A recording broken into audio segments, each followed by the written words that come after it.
Bien amigos, vamos entonces con la conversación que tuvimos en la casa de don Antonio Brac en mayo del 2014 y esta vez recordaremos la conversación, la entrevista que le hicimos cuando hablamos sobre el desarrollo de la gastronomía y su vinculación con el desarrollo de la pequeña agricultura en nuestro país.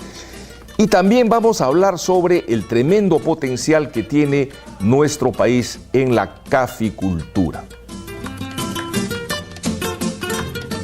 Queda claro entonces, estimados amigos, el tremendo potencial que tiene nuestro país para desarrollar la pequeña agricultura cuando de alguna manera relacionamos, creamos clústeres, creamos interconexión con la gastronomía, con el desarrollo de la alta cocina, no solamente en nuestro país, sino en el exterior, como viene ocurriendo. Esto es posible llevarlo a cabo, hay muchos estudios interesantes al respecto.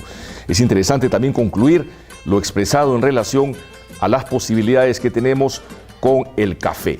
Nosotros los peruanos hemos hecho todavía muy poco en relación a la necesidad de marketear nuestros cafés especiales, nuestros cafés orgánicos, como sí lo han hecho países vecinos como Colombia y Costa Rica, por ejemplo. En esta segunda parte del programa vamos a hablar sobre algunos aspectos relacionados con el cuidado de nuestra biodiversidad. Vamos a hablar un poco sobre la piratería biotecnológica, las medidas que podríamos tomar los peruanos para preservar los tesoros de nuestra biodiversidad. Vamos a hablar un poco también sobre lo que don Antonio Brac opinó de los transgénicos, en fin, de la necesidad de registrar y catalogar toda nuestra biodiversidad. Repetimos, del trabajo que le compete a instituciones como el Ministerio de Agricultura, INIA e Indecopi, la necesidad de ir rompiendo poco a poco la dependencia alimentaria en lo que se refiere a productos como la soya, como el trigo, en fin.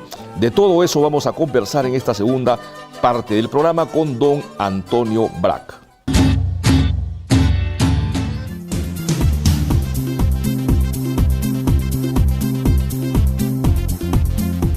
Entrando ahora al tema un poco de la gastronomía, ¿hasta qué punto o en qué porcentaje en su concepto, digamos, esta llamada alianza cocinero-campesina de la que tanto se habla y que impulsan chefs importantes en nuestro país, Gastón Acurio y otros, puede ayudar al pequeño agricultor? La culinaria peruana es un fenómeno único que ha introducido la biodiversidad y la ha puesto en el candelabro. Ahí está Gastón Acurio y muchos otros chefs. Segundo, ellos se abastecen de productos de calidad, inocuos y sanos. Entonces ellos buscan zonas donde pueden darles papas y otros productos directamente y producidos adecuadamente. Ese es un camino para evitar a los intermediarios y llegar ese campesino directamente al consumidor y al mercado. Y el supuesto volumen, disculpe que lo interrumpa, doctor Brac, y el supuesto volumen, digamos, o demanda de los restaurantes a nivel, digamos, del mercado local, ¿es tan grande como nos imaginamos, como nos lo pintan, digamos? Todavía no es extraordinariamente grande, pero pensemos, Japón tiene 30.000 restaurantes con sello de cocina japonesa en todo el mundo. Y eso significa que Japón exporta al año entre 25.000 y 30.000 millones de dólares de productos para esos restaurantes. Ese es el camino que vamos a recorrer. Estamos empezando y muy bien, y tenemos que seguir, no cansarlos. O sea, digamos, se puede pensar realmente sin soñar en desarrollar un gran mercado local de consumo de estos productos a los que hace referencia y también un gigantesco mercado mundial. Por supuesto. ¿Por qué se produjo chicha morada en Tetra Pak y en botella? Porque no se podía exportar el maíz y en New Jersey los peruanos querían chicha morada. Entonces se inventó ya el líquido, etcétera, para que pueda entrar a ese mercado. Igualmente las cremas de ají amarillo, de papa la huancaína, etcétera. Todo eso ya es un fenómeno que está creciendo. Ahora que menciona el mercado americano, me estoy acordando en este momento de un tema que debe ser muy grato a usted, que es el tema del café.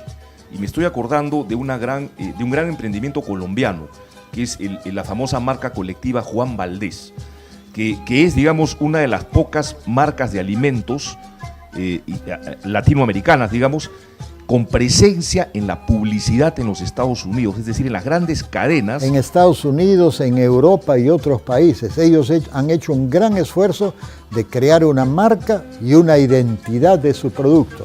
Entonces, Café Valdés es Café Colombia y Café Colombia es bueno, aunque no siempre sea así. Segundo, yo he viajado de Copenhague a Helsinki a Finlandia y en el vuelo de Scandinavian Airways anuncian: en nuestros vuelos solo tomamos café orgánico del Perú.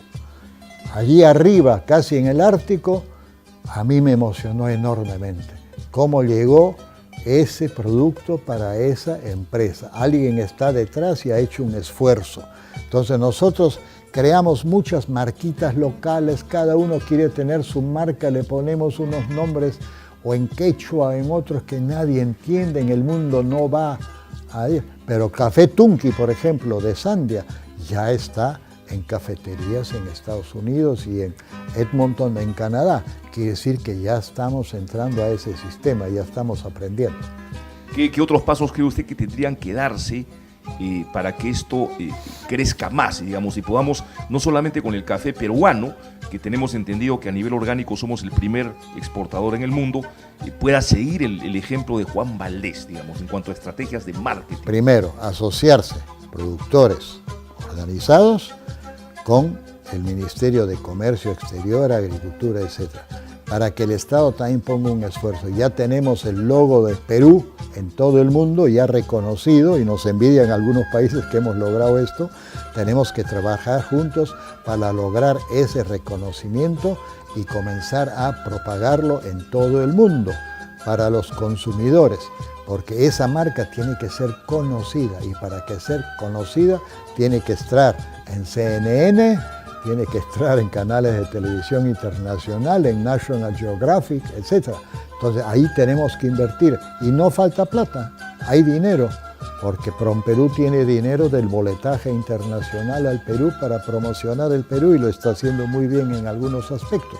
Entonces allí tenemos que invertir, pero es un esfuerzo conjunto. Dejemos de hablar mal de la burocracia, juntémonos, hagámosla funcionar si es necesario y logremos objetivos comunes en el largo plazo.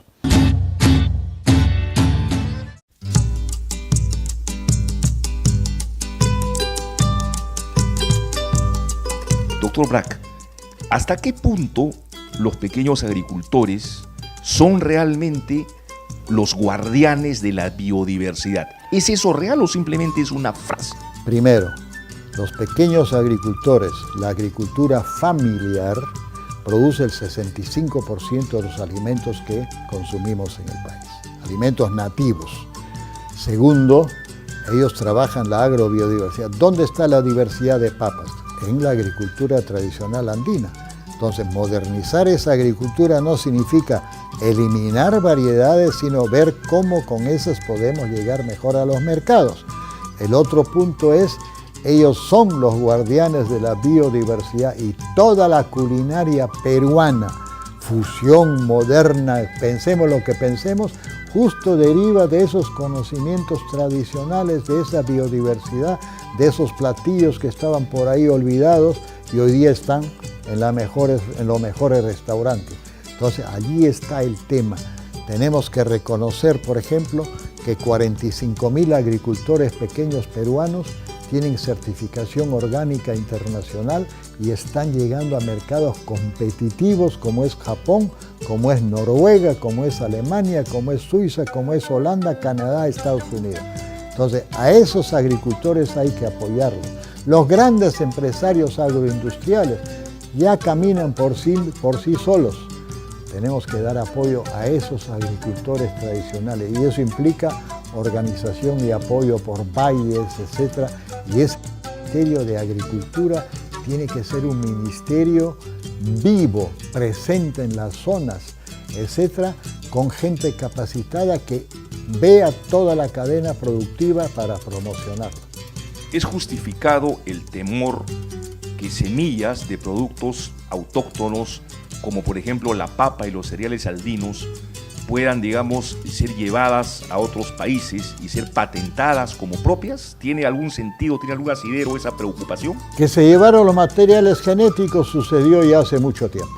De manera que allí no hay que ni llorar ni nada. Segundo, que los pueda patentar es imposible, porque no se puede patentar una papa, etc.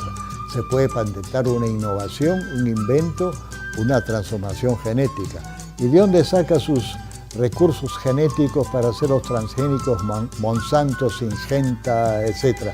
Aventis, los sacan de nuestros recursos genéticos y de otros países.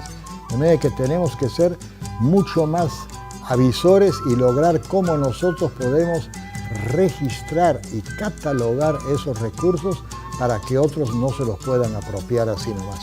¿A qué entidad le correspondería registrar y catalogar esos productos para que no ocurra eso que usted menciona con tanta claridad? Ese es justo un trabajo conjunto entre el INIA, el INDECOPI y ver un equipo de especialistas que puede hacer eso. El Ministerio del Ambiente entra ahí porque también tiene que ver con los recursos genéticos, entonces siempre un trabajo conjunto.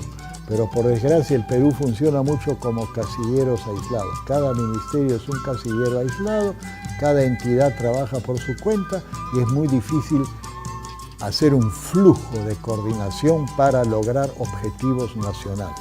¿Hasta qué punto los transgénicos pueden ser una amenaza justamente para esta preciosa biodiversidad y estos productos que son el verdadero tesoro de nuestro país? La gran pregunta es, ¿el Perú necesita transgénicos? Papa transgénica. Tenemos 2.321 variedades de papa. Veamos esas variedades primero, a qué clima están adaptados, suelos, etcétera, altura desde la costa hasta 4.700 metros, etcétera. Y allí está nuestra biodiversidad, nuestra biotecnología que podemos trabajar. Segundo, los transgénicos no van con la nueva tendencia mundial donde el Perú está logrando un nicho importante que es precisamente los productos orgánicos y naturales. Transgénicos no va con orgánico y natural. Y en el Perú tenemos cada vez más agricultores certificados y tenemos cada vez más exportación de productos orgánicos como banano, cacao, café, castaña, etc. De manera que trabajemos ese campo. Allí está el nicho del Perú en el siglo XXI. Transgénicos es para la soya, para los grandes cultivos que se hacen sobre millones de hectáreas. Nosotros no somos un país porque tenemos muy poca tierra agrícola. ¿Podría funcionar en un país del África, un desierto africano? No, Argentina, digamos, Brasil, Estados Unidos, etc. Soya boliviana, por ejemplo, que la tenemos muy cerca. Claro, y importamos torta de soya y aceite de soya de Bolivia, ¿no? Esta grata entrevista y conversación a la vez, en realidad no sé cómo definirla, que tuvimos con don Antonio Brac en mayo del 2014, recoge también temas relacionados con las deficiencias nutricionales que tenemos en nuestro país. La paradoja de ser un país rico en biodiversidad, con un tremendo potencial para producir alimento, pero con problemas nutricionales, deficiencias sobre todo en la ingesta de proteínas. De eso hablaremos en el siguiente segmento de Siembra, Alimentación y Desarrollo. Siembra la tierra con cariño, le das al pueblo el milagro de estar vivo.